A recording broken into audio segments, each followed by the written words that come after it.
Everyone, first question అండి, Shiveluch volcano. So ఈ topics world history or world జియోగ్రఫీకి సంబంధించిన టాపిక్స్ అండి. ఎందుకు ఇంపార్టెంట్ అంటే మనకి యూపీఎస్సీలో ఎక్కువగా అడగరు, బట్ అడిగితే డైరెక్ట్ కరెంట్ అఫైర్స్ టాపిక్సే అడుగుతారు. ఫర్ ఎగ్జాంపుల్ వాల్కనోస్ ఎక్కడ జరిగినాయి, మేజర్ ఫారెస్ట్ ఫైర్స్ ఎక్కడన్నా, ఫర్ ఎగ్జాంపుల్ అమెజాన్లో ఫారెస్ట్ ఫైర్ జరిగిందనుకో డైరెక్ట్ అమెజాన్ అని ఏం అడగరు, దానికి సరౌండింగ్ ఏరియాస్ గురించి అలా అడగచ్చు. అండ్ ఈవెన్ ఎక్కడైనా పెద్ద వార్స్ జరిగిన, ఫర్ ఎగ్జాంపుల్ ఉక్రెయిన్ రష్యా గొడవ పడుతుంది, so Ukraine bordering countries. And even ఇప్పుడు ఒలింపిక్స్ ప్యారిస్లో జరుగుతుంది, సో ప్యారిస్కి సంబంధించిన ఏమైనా క్వశ్చన్స్ అడగచ్చు. సో ఇప్పుడు ఈ వాల్కనీ ఎక్కడ అని అడుగుతున్నారు. So it is Kamchatka peninsula, Russia. So the answer for this is B. So అలా కరెంట్ అఫైర్స్లో మీకు ఏమన్నా వార్స్ జరుగుతున్న ప్లేసెస్ కానీ, మూమెంట్స్ ఏమైనా జరుగుతున్న ప్లేసెస్, వాల్కనోస్, ఫారెస్ట్ ఫైర్స్ ఎక్కడైనా చాలా ఇంపాక్ట్ ఉంది, ఇండియాకు కూడా ఇంపాక్ట్ ఉంది అని అనిపిస్తే ఒకసారి చూసుకోండి అవన్నీ.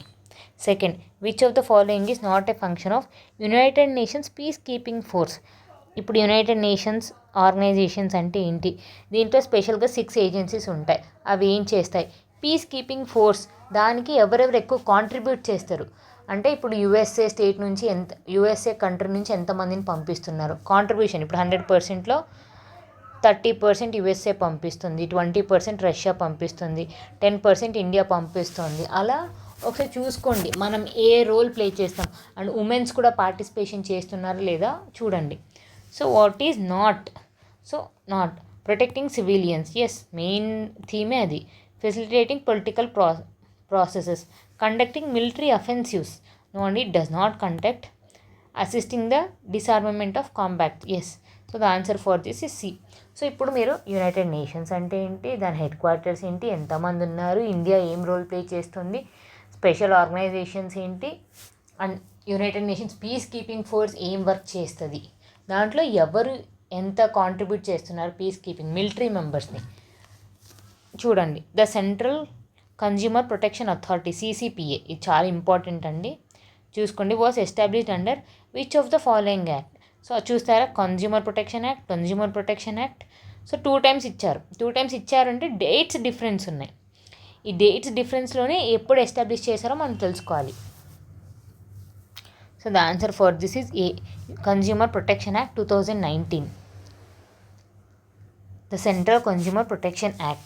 మీరు ఇలా జస్ట్ కన్జ్యూమర్ ప్రొటెక్షన్ యాక్ట్ అని తెలుసుకోవడం గ్రేట్ కాదు, ఏ ఇయర్లో కూడా ఎస్టాబ్లిష్ చేసాం. ఫర్ ఎగ్జాంపుల్ కంపెనీ యాక్ట్ కూడా అండి, 1986లో ఒక కంపెనీ యాక్ట్, 2014లో ఒక కంపెనీ యాక్ట్ ఉంది. దీనికి డిఫరెన్స్ ఏంటో ఒకసారి చూసుకోండి, కంపెనీ యాక్ట్కి consumer protection act. Which of the following statements about the food safety and standards authority of India is correct? It is a statutory body, yes it is a statutory body under ministry of agriculture. So half correct, half wrong. So half knowledge పనికిరాదు. It is responsible for regulation and supervision of food safety, yes this is correct. It has the authority to ban the export of food products. Authority to ban చేయడం కాదండి, just it has the authority to take actions. ఇలా చేయకండి, అలా చేయండి, వీళ్ళు మళ్ళీ వేరే ఏజెన్సీకి పంపిస్తే వాళ్ళు బ్యాన్ చేయాలి. Ministry, different ministry should be involved. It was established under the food corporation act 19. చూసారా, ఫుడ్ కార్పొరేషన్ యాక్ట్ కరెక్టే, కానీ ఎక్కడ వరకు wrong? 2019 is the right, 1964 is wrong. So dates కూడా చూసుకోండి, ఇక్కడ కూడా డేట్ ఎంత ఇంపార్టెంటో ఇక్కడ అర్థమైంది, ఇక్కడ కూడా. So the answer for this is B. Fifth, NavIC, an independent regional navigation satellite system developed by India is similar to which of the following navigation system? So navigation మనం ఇప్పుడు GPS యూస్ చేస్తుంటాం ఎక్కడికన్నా వెళ్తే, ఆ GPS ట్రేస్ చేయడానికి triangulation method అని అంటారు. For example ఇక్కడ మీరు ఉన్నారు, ఢిల్లీలో ఉన్నారు, ఈ ఢిల్లీలో మీ లొకేషన్ ట్రేస్ చేయాలంటే 3 శాటిలైట్స్ అక్యురేట్గా స్కాన్ చేసి మీరు ఇక్కడ ఉన్నారు అని చెప్తుంది.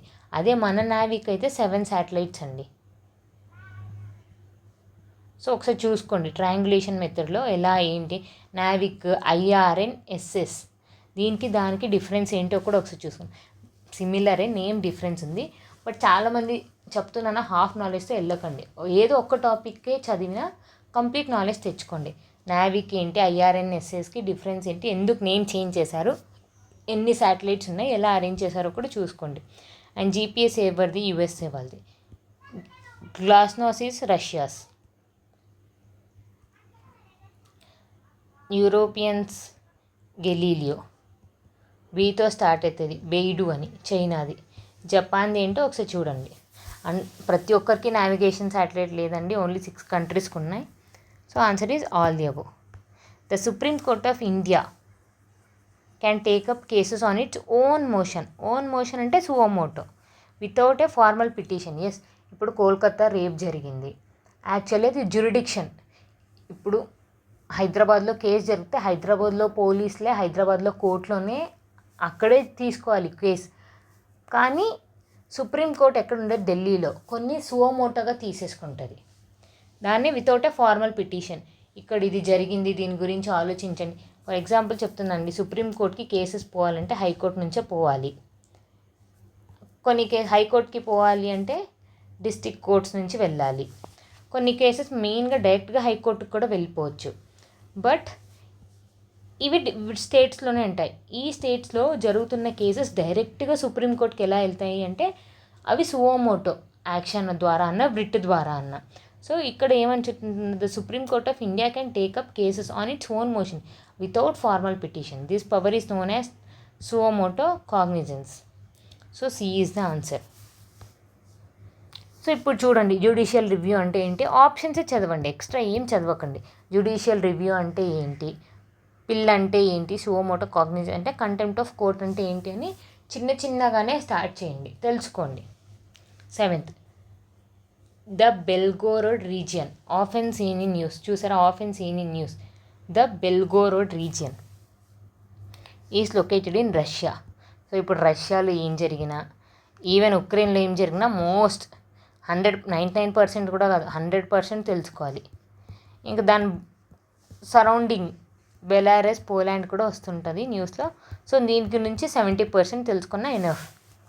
సో ఉక్రెయిన్, ఇప్పుడు బెల్గోరోడ్ రీజియన్ గురించి నంబర్ ఆఫ్ టైమ్స్ న్యూస్లో వచ్చింది. బికాజ్ అదేంటి అంటే కాన్ఫ్లిక్ట్ జోన్. ఉక్రెయిన్, ఇది రష్యా. దీనికి మెయిన్గా కాన్ఫ్లిక్ట్ ఏంటి అంటే బెల్గోరోడ్ జోన్. 8th క్వశ్చన్ అండి. Hurricanes are known by different names in various parts of world. మనం అనుకుంటాం మనం ఇక్కడ సైక్లోన్స్ అంటున్నామని, ప్రపంచం అంతా సైక్లోన్స్ అంటారని కాదు. ఇండియాలో మాత్రమే ఇలా వచ్చేదాన్ని, ఇలా స్టార్మ్స్ లాగా వచ్చేదాన్ని సైక్లోన్స్ అంటారు. అదే మనం యూఎస్ఏకి వెళ్తే అక్కడ they call it as hurricanes. అదే మనం జపాన్ దగ్గర వస్తే they call it as typhoons,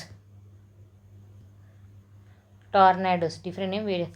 what are they called in Indian Ocean region. మనం ఇండియన్ ఓషన్ రీజియన్లో ఏమంటామండి, సైక్లోన్స్. సో ఇప్పుడు తెలుసుకోండి, విల్లీ అని ఎక్కడ అంటారు, విల్లీ ఆస్ట్రేలియా దగ్గర. Willy is Australia, typhoons is Japan, cyclones is Indian Ocean, hurricanes is Atlantic Ocean. So తెలుసుకోండి. ఈవెన్ గ్రాస్ ల్యాండ్స్ని ఒక్కొక్క ప్లేస్లో ఒక్కొక్క temperate gross ల్యాండ్స్కి, tropical gross ల్యాండ్స్కి difference ఏంటి, ఏ ప్లేస్లో ఏమేమి పిలుస్తారు, పంపాస్ అంటే ఏంటి, ప్రేరీస్ అంటే ఏంటి, స్టెప్పీస్ అంటే ఏంటి, వెల్స్ అంటే ఏంటి ఒకసారి చూసుకోండి. 9th question, which of the following best describe gig workers. ఇప్పుడు చాలామంది ఫుల్ టైం జాబ్స్ కంటే పార్ట్ టైం జాబ్స్ చూసుకుంటున్నారు. ఆ పార్ట్ టైం జాబ్స్లో కూడా ఏంటి, ఫ్రీలాన్సర్స్ ఎక్కువ. For example Swiggy boys, Zomato, Ola, Uber, Rapido, ఇవన్నీ ఓన్లీ కొద్ది టైంకే చెయ్యాలి అని. And even part time jobs, event managements కానీ, చిన్న సాఫ్ట్వేర్ డెవలప్మెంట్స్ కానీ, అలాంటివి కూడా ఇప్పుడు ఫ్రీలాన్సర్స్ చాలా చేస్తున్నారు. దాన్ని గిగ్ వర్కర్స్ అంటారు. దీనివల్ల పాజిటివ్స్ ఏంటి, నెగిటివ్స్ ఏంటి, ఏమైనా స్కీమ్స్ ఉన్నాయో చూసుకోండి. So workers engage in short term freelancer or in independent jobs is called as gig workers. Mongla port recently seen in news is located in Bangladesh అయితే అక్కడ హిందూస్ని అందరినీ చంపేస్తున్నారు. అండ్ ఈవెన్ అక్కడ ఉన్న ఆమె ప్రైమ్ మినిస్టర్ని కూడా షీ కేమ్ టు అసైలం. ఇండియాకు రాలేదు, but few people are saying that she came to India. చూడండి అసలు బంగ్లాదేశ్ ఇష్యూ ఏంటి, అసలు స్టూడెంట్స్ ఎందుకు ప్రొటెస్ట్ చేశారు ఎంప్లాయ్మెంట్ కోసం, ఆమె ఏం చేసింది, పార్టీలో ఏదో సమ్ మిస్లీడ్ యాక్టివిటీస్ కూడా జరిగాయి. సో ఆమె వదిలేసి ప్రైమ్ మినిస్టర్గా వదిలేసి she came to other countries. So ఇప్పుడు అక్కడ ఏం జరుగుతుంది, మన బార్డరింగ్ కంట్రీస్లో ఏం జరుగుతున్నా మనకి ఇంపార్టెంట్ అండి. నేపాల్ గురించి, ఒలీ గురించి వినింటారు. పాకిస్తాన్ ఎప్పుడు ఉండేది, బలూచిస్తాన్ రీజియన్ గురించి ఇప్పుడు న్యూస్లో ఉంది. చైనా మనకు తెలిసినదే, and Bhutan somewhat best, and Myanmar అక్కడ ఎప్పుడు కూపునే ఉంటుంది, ఎప్పుడు మిలిటరీది ఏదో జరుగుతుంటుంది. బంగ్లాదేశ్. సో ఇవన్నీ ఒకసారి తెలుసుకోండి ఏం జరుగుతుంది, మన బార్డరింగ్ కంట్రీస్లో ఏం జరుగుతుందో మనకి ఇంపార్టెంట్. ఆఫ్ఘనిస్తాన్ కొంచెమే టచ్ అవుతున్నా ఇంపార్టెంట్. సో ఇప్పుడు ఏమంటున్నా అంటే ఏవేవో టాపిక్స్ చూసుకోవాలి, డిఫరెంట్ పోర్ట్స్ గురించి చూసుకోండి. దాంట్లో బంగ్లాదేశ్లో మోంగ్లా పోర్ట్ గురించి ఏంటి చూడండి, gig workers and different names, typhoon, cyclones, tornado, Belgorod region often seen in news, Ukraine, Belarus, surrounding regions. ఒకసారి మ్యాప్ ఓపెన్ చేసి సరదాగా చూడండి. సుప్రీంకోర్టు జ్యుడిషియల్ రివ్యూ, సువోమోటోగా ఫార్మల్ పిటిషన్, అది ఏది తీసుకుంది, కోల్కతా రేప్ కేసు గురించి సువోమోటోగా కోల్కతాలో జరిగిన కేసుని సుప్రీంకోర్టు తీసుకొని వెరిడిక్ట్ ఇస్తోంది. అది వాళ్ళ పేరెంట్స్ ఏమన్నా ఫైల్ చేశారు, లేకపోతే కోల్కతాలో వెస్ట్ బెంగాల్ వాళ్ళు ఏమన్నా ఫైల్ చేశారంటే లేదు, ఆటోమేటిక్గా చంద్రచూడ్ వారే న్యూస్లో నంబర్ ఆఫ్ టైమ్స్ చూసి ఐఎమ్ టేకింగ్ దిస్ సువోమోటోలి అని తీసుకొని కేసుని చూస్తున్నారు. నావిక్ గురించి తెలుసుకోండి, satellites, food safety standard authority dates గురించి 1964, 2019, and central consumer protection authority, United Nations peace keeping force, and volcanoes. Different కంట్రీస్లో ఏం జరుగుతుంది, దట్టు మేజర్గా ఏం జరుగుతుందో చూసుకొని మ్యాప్స్లో ఒకసారి చూసుకోండి. ఏమైనా డౌట్స్ ఉంటే కామెంట్ సెక్షన్లో కామెంట్ చేయండి. Thank you.